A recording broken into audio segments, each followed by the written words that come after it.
Welcome, everyone. My name is Michael Aguirre, the Director of Innovationality, and we're here today to talk about creating a culture of never-ending innovation.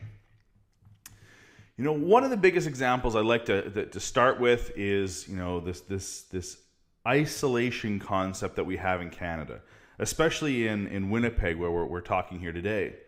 You know, growing up in Canada can be hard. You know, the isolation is not just physical. It's technical, it's mental, it's even cultural, and we go a long way out of our way to solve that. So, one of my favorite little stories for growing up in Winnipeg is, in the middle of winter, we do some really odd things for fun, and at 100 kilometers an hour, driving on your skidoo, at minus 30 Celsius, you pop off your glove and you feel the air. It's about minus 67 degrees Celsius. It's the surface temperature of Mars.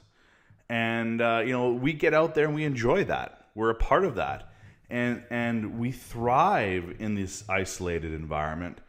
And because of that, we do things very uniquely. We've adapted. And there's benefits to those adaptations if you're aware of them. And that's a little bit about what I want to talk about today. In the horizon, in the prairies, there's something there. There's something, just coming out that is going to change everything about what our perspective on the globe will become over the next 5 to 10 years. When we look at our industries in Canada, and specifically in Manitoba, between our manufacturers, our aerospace and very scientific communities, our textiles, more traditional businesses, all of them are in the process of being replaced by automation, be it 3D printers, artificial intelligence, and machine learning concepts. But fundamentally, our labor, our workforce environments are changing, and we don't need the same number of jobs we had in the past. Definitely not of the same type. So what are we to do? Now, for myself, I was, born and raised into an entrepreneurial family, born here in Winnipeg. And, I spent the last several years, trying to understand, what that isolation environment is all about. What are the challenges of regionalization for us as a country, as a province, as a city? And how do we build entrepreneurial businesses, innovative ideas that will grow? And it all came down to, making entrepreneurs, and not just the hockey stick style, 0 to $1 billion revenue in 2 years types of organizations. Those outliers are great, but entrepreneurship, and more importantly, the disciplines, the methods of innovation, are something that everyone should know. In Winnipeg, we've embraced frugality, but we should embrace these methods of innovation as well. So, I could have went to, read some books, saw some foreign speakers, which I did, but we really decided to invest in building innovative methods hands-on. And over there, I'll talk about some of the successes, but, from founding this concept of AscentWorks, we've managed to build a fairly thriving community. And surprisingly, we've identified a lot of things about hands-on corporate innovation that many people on the planet just don't know yet. So just to walk you down our hands-on experiences, we quite literally, back in 2013, took over some space. Actually, it was the end of 2012, early 2013. We took over some space on Adelaide Street in downtown Winnipeg, some $2 square foot warehouse space, and we had this idea that we could build a workshop here. The key element was if you want to learn how to 3D print or use CNC equipment or those any type of high-end automated manufacturing solution. These devices cost tens, hundreds, millions of dollars, and it's very hard to get access to them, especially if you want to experiment, if you want to prototype.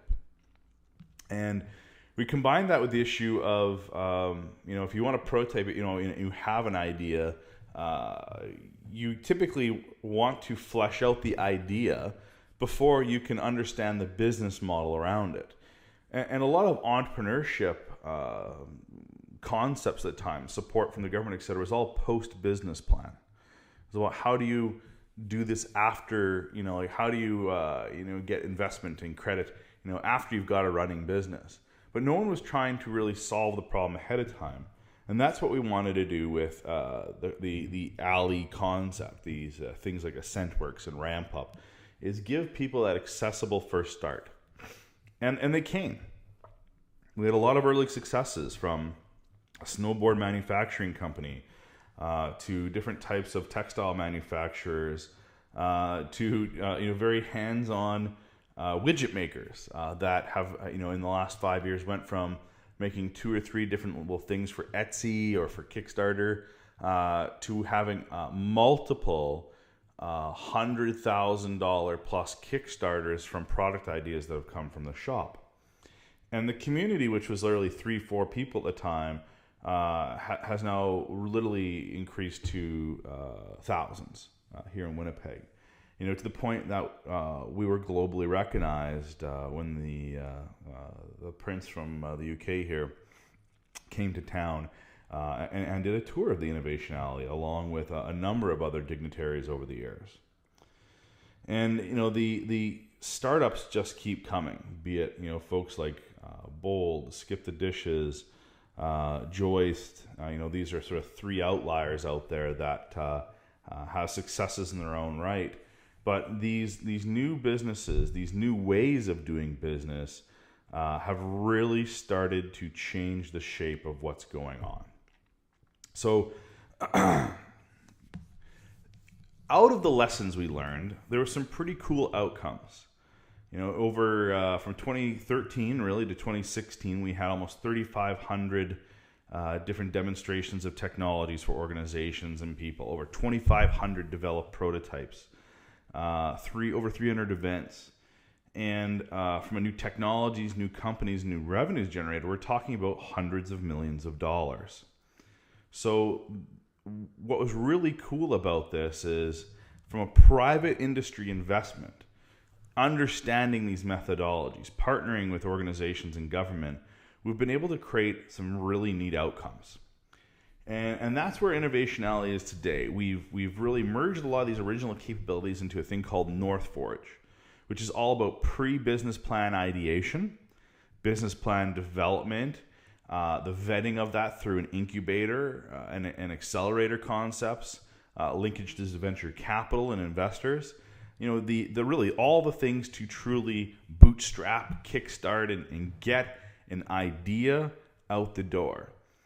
And really, what's also critical to look at is, for every idea that gets out the door, we have hundreds that have died before we even put a business plan around them or could finish a business plan around them.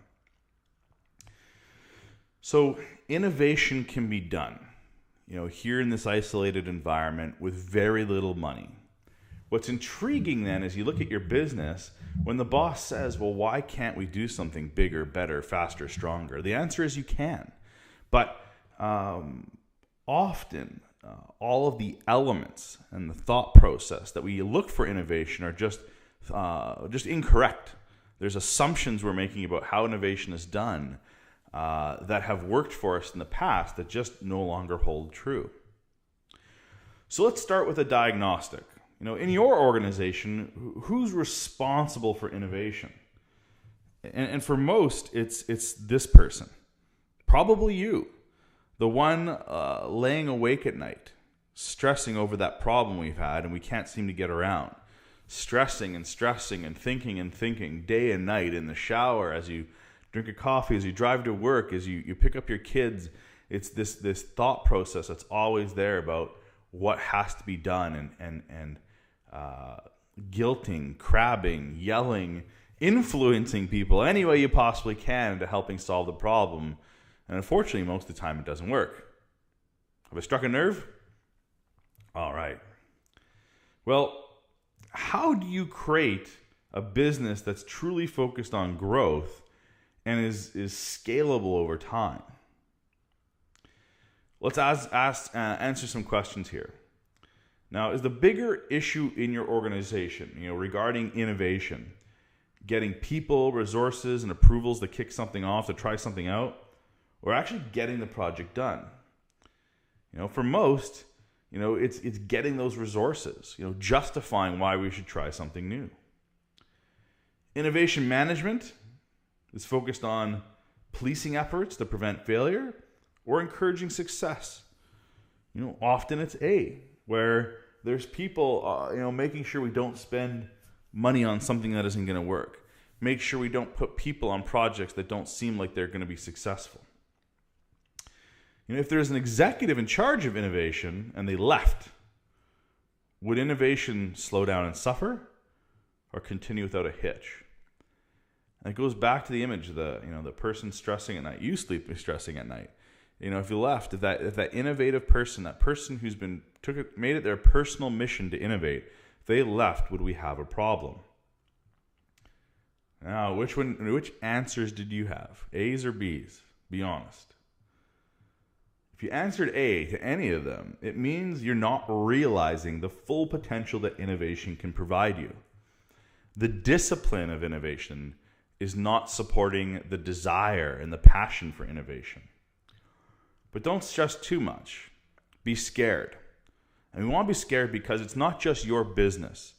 If you look to your neighbor, you look to your coworker, you look to your competitor, and you look at what they're doing, and say, well, they're not that far off from us.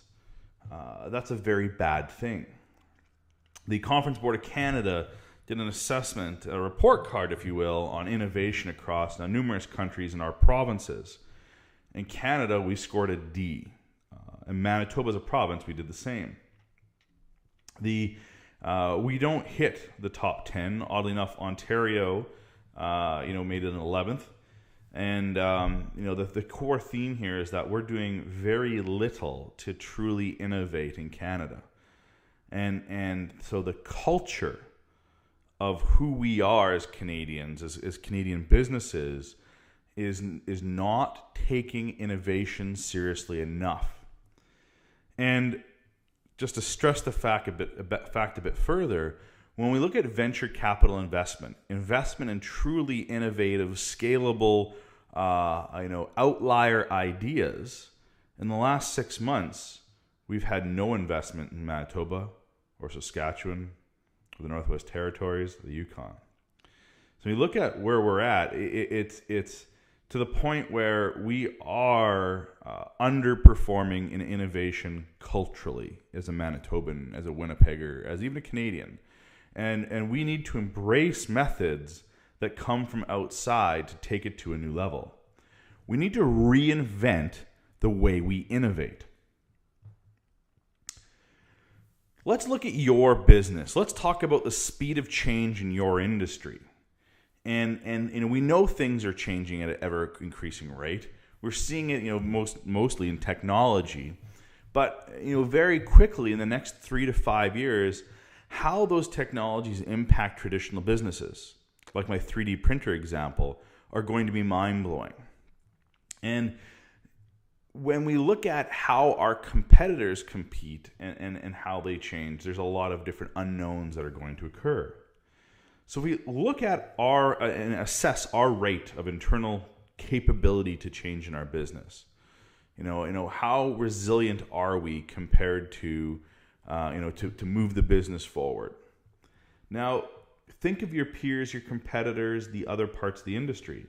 Is the rate of change in your industry bigger or smaller than what you are doing? Well, I can tell you right now, if your internal rate of change was pushing the industry forward, you probably wouldn't be in this room right now. And you unfortunately, would not be here in Canada. We are responsive to change. That's sort of what we've thrived on over the last couple of decades, about how we let other people adopt first. And unfortunately, that leaves us in this ring of fire, if you will, where the industry, the world is growing without us. And we have to find some way of bringing up our rate of change, our ability to adopt new ideas quicker, faster, stronger, and cheaper. Now, this value in investment, I use the word cheaper, but if we look at all the things that will give you return on sales, will give you a good profit margin. Being low cost drives very little margin. But a 2010 Georgia Tech survey here, it was a self-reported company strategy report. What is a fundamental strategy of the business, and how does that relate to return on sales? Organizations that have a focus on innovation, who focus on fixing that rate of change issue, have some of the best profit margins out there. Leading your industry is profitable. It has really good strategic value. So what about the fear? Why do programs fail? Why do businesses fail at innovation? Often it comes down to not having a formal innovation management framework. Heck, we like frameworks. We like systems. These are things that give us definition, that bind architecture, thought process to execution. Innovation is seen as something soft, as something artsy, and that can't be further from the truth. If you adopt a formal system, we can have great strides forward. Another one is not tying initiatives to an overall company strategy. So what does innovation mean for the organization? Are we trying to be, the most innovative, the best service provider, the most responsive, resilient, effective? But those attributes of what the company has in overall strategy, we need to tie things to it. And make sure we have more than one person thinking about this problem. Having a true cross-disciplinary set of resources makes all the difference between success and failure. And the buy-in, not just from ownership, but building a cross-functional team between leaders and different parts of the business to make sure that people understand why these soft-looking and soft-feeling activities are designed to create us long-term results. And last but not least, it's tying it all together with measurement, with performance metrics, making sure this formalized system and these activities that we're bought into delivering have outcomes that we can understand and can tune to do better in the next iteration. So innovation fails for the same reason a lot of different business processes fail in an organization. A lack of formality, a lack of maturity, a lack of commitment, and a lack of performance management. Things that we know how to solve. So let's talk about governance. When we look at somebody who's hired as an innovator, I ironically find how it fits so many different types of strategic roles. We have the CEO and leadership is really driven by often performance indicators that are short term. The next month, the next quarter, the next report, the next year.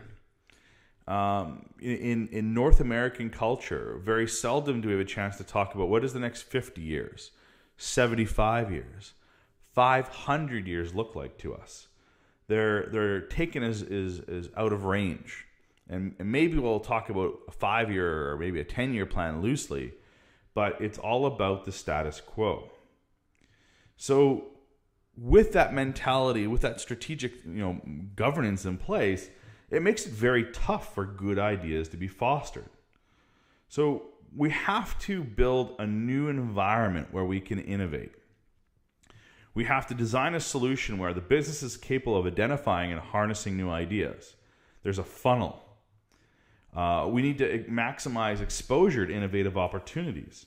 So it's being able to see stimulus, see how that rate of change is going in our industry and in other people's industries, so we can identify opportunities to expand. And last but not least, we need to provide access to the right resources for our internal folks, so we can build thoughtful, innovative ideas and partnerships to do those types of things.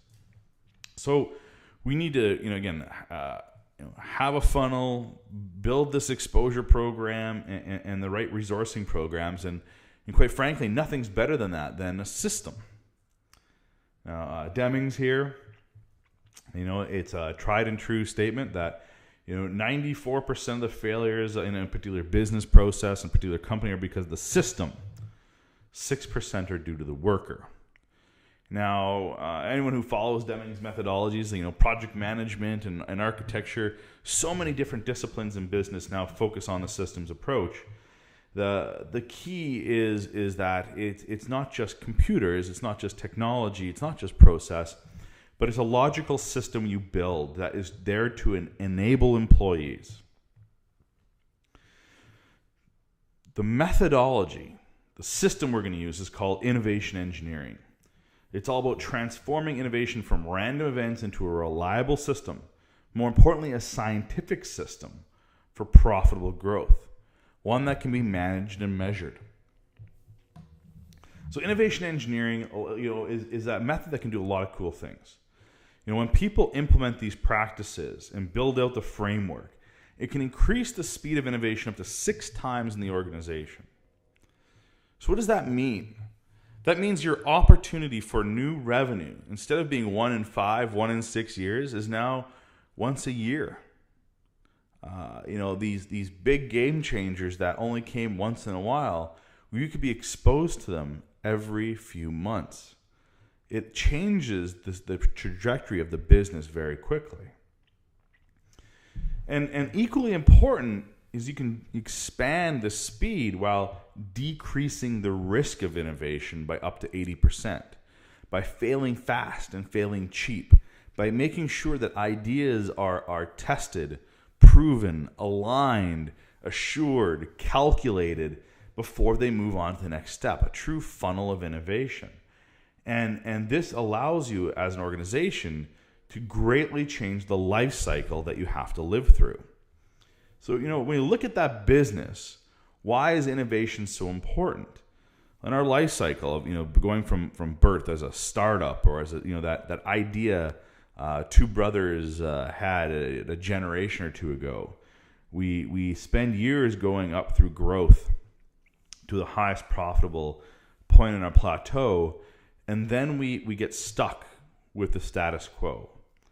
We start getting more competitors. We cut costs. We slowly die a slow death unless we can innovate. And we used to have generations to deal with innovation. The son or the grandson could innovate the business, pivot the business in a way that the previous generations never thought to. They played 20 years of golf and held the status quo, but the next generation could change it and pivot it. We don't have years. We barely have months nowadays. And when you look at that cycle of technology, if your business is not continually focusing on staying in that, on the peak of that curve, between the 4 and 5s, your survivability, your relevance can disappear oh so quickly. And if you think of folks like Kodak or any one of those scenarios from the 1980s through 1990s where technology killed things, the speed at which this next wave of revolution is going to happen will not be half, it'll be exponentially less. So we need to consider this as a strategic part of any business. Now, this innovation really comes down to being meaningfully unique. We talked about being cheap. You don't want to be cheap. You'd rather have better margins. And having better margins means being meaningfully unique. So what does that mean? What does meaningfully unique mean? Well, unique. Anything can be unique, but it may not have value to you. Meaningful is value. It's being value and extremely differentiated, being the only ones to provide this service. Meaningfully unique is your competitive differentiation. And an innovation methodology like innovation engineering ensures that you focus on meaningfully unique ideas to you as an organization. Now, we're not talking about just moonshots here. The key to meaningfully unique innovation, sustainable innovation, is looking at different types of innovation. We have core innovations that keep us competitive, that are focused on quick wins, things that will get us to the front of the industry next year, that'll keep us in the race, versus leap innovations, things that will totally change the trajectory of the business if they work. But we don't gamble on those leaps. We build a balanced portfolio. And a systems, a framework like innovation and engineering allows you this portfolio concept where you can have the bulk of your investments in core projects, things that are going to keep you competitive, but also reserve these leap projects, because 50% of the real profitable growth will come from the leaps that work. So you need to be appreciating both types. Another perspective on core versus leap is very important opportunities versus very important systems. And this is something that's very muddied in our waters nowadays of innovation in tech and in business.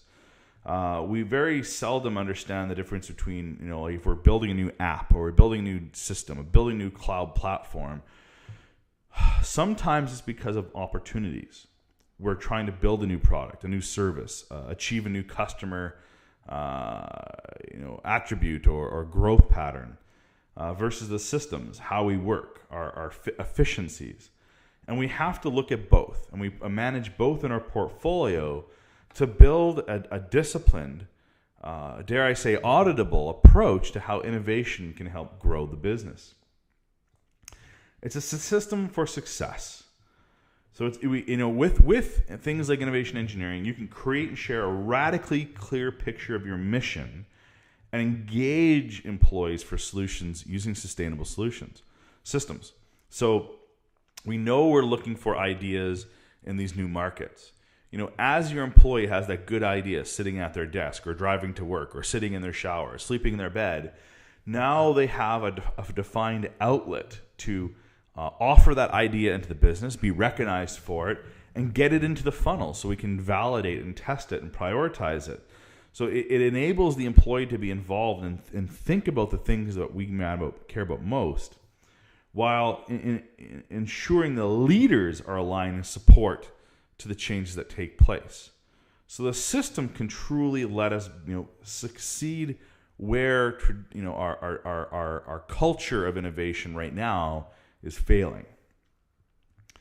We're always structured around that last successful innovation. And the next big idea will change the balance of power and resources.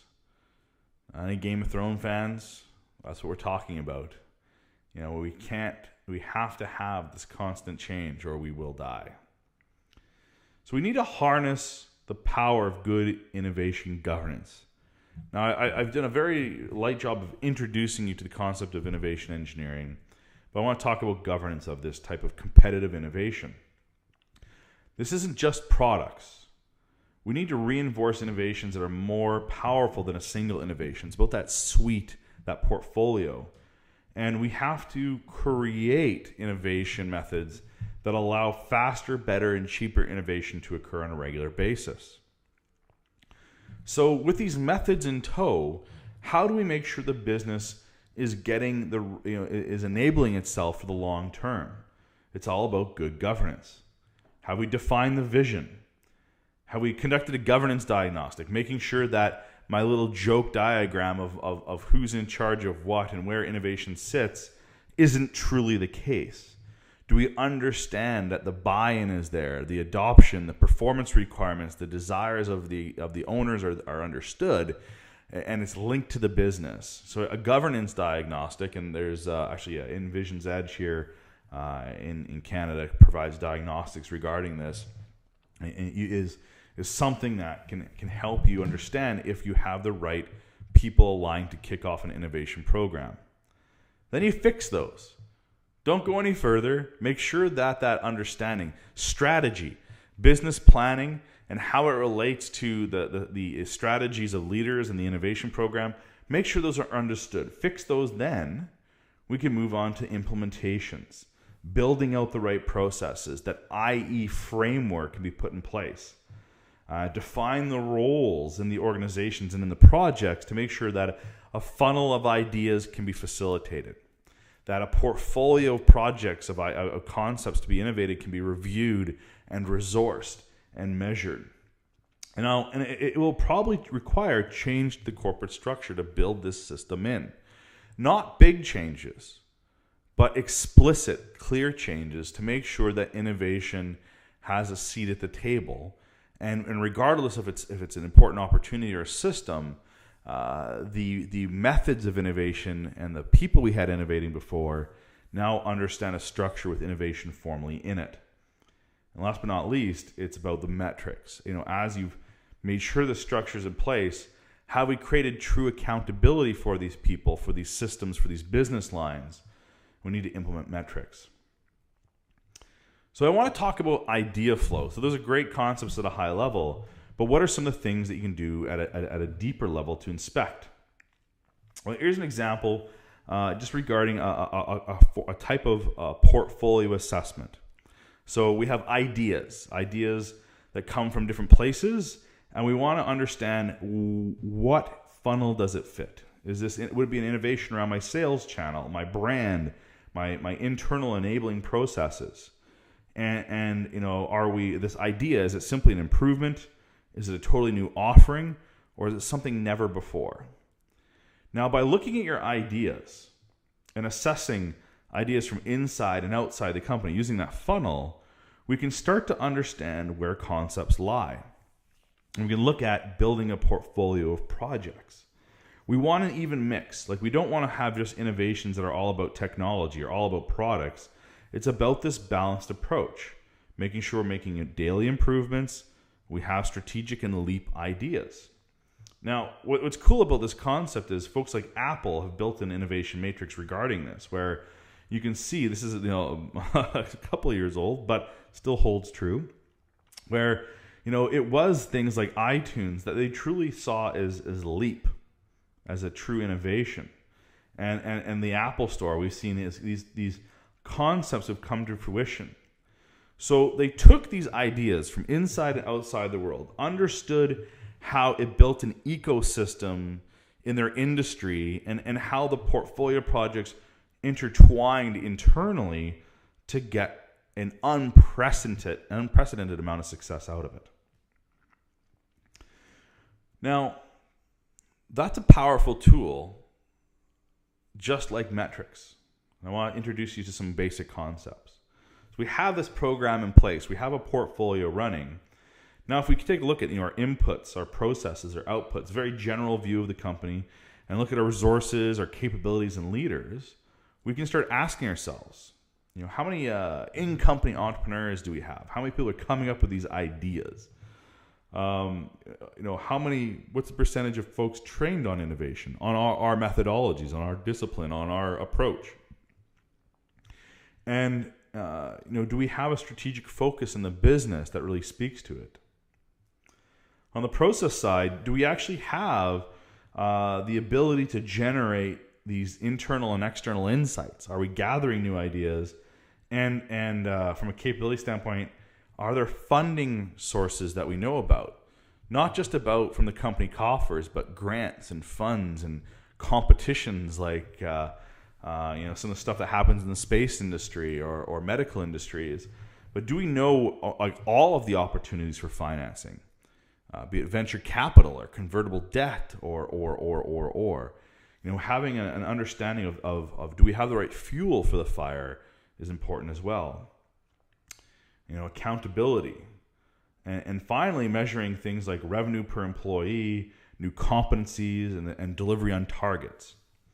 So I just want to show you that this formal system, this formal method that can build this portfolio that can be managed like projects, that can be governed like our regular traditional business lines, can be measured as well from a performance perspective as anything else. It's far from soft, far from fluffy, far from an art. this is all about that discipline of being able to take these lessons and from napkin to production. It's not just about rapid prototyping, good people, or cash on hand. It's about a community, an ecosystem. Not all the smart people work for us, and that is a good thing. We have to have a balance, and I want to take ideas from smart people I don't have to pay all the time, right? So, the last thing I want to talk about is this appreciation for a community. When we develop a high-skill community, somebody that can enable your organization, like we talked about Innovationality, we need to have inspiration, a community vision. What are we trying to do as an industry, as an organization? We have to develop our community, foster communities of interest. People who want to solve small items of the larger problem. About building blocks. How do we make sure that they're rightly enabled? In your organization, this can be the $500 little fund for working on something unique, or 10% of your time can be put towards innovative projects. That's really pushing the enablement to make sure these ideas can be grown as they're prototyped, as they're ideated.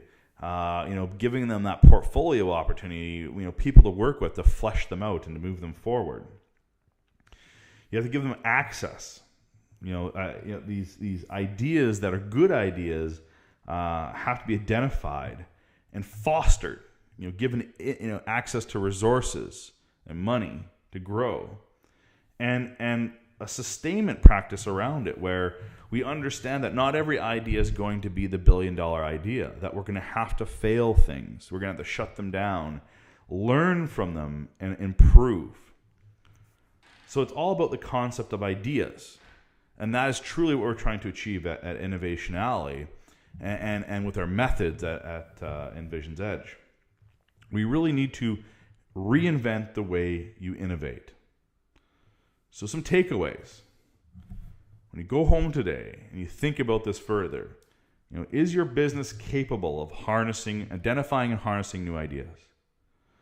Are you comfortable? You've truly maximized your exposure to innovate on new opportunities, and are you comfortable the right resources to foster innovative thought are in the right governance positions in your organization? The answer is no. Take a step back, implement some of these methods, and create the discipline that is required to get past these barriers we have in the old way of thinking of innovation that we have in Canada.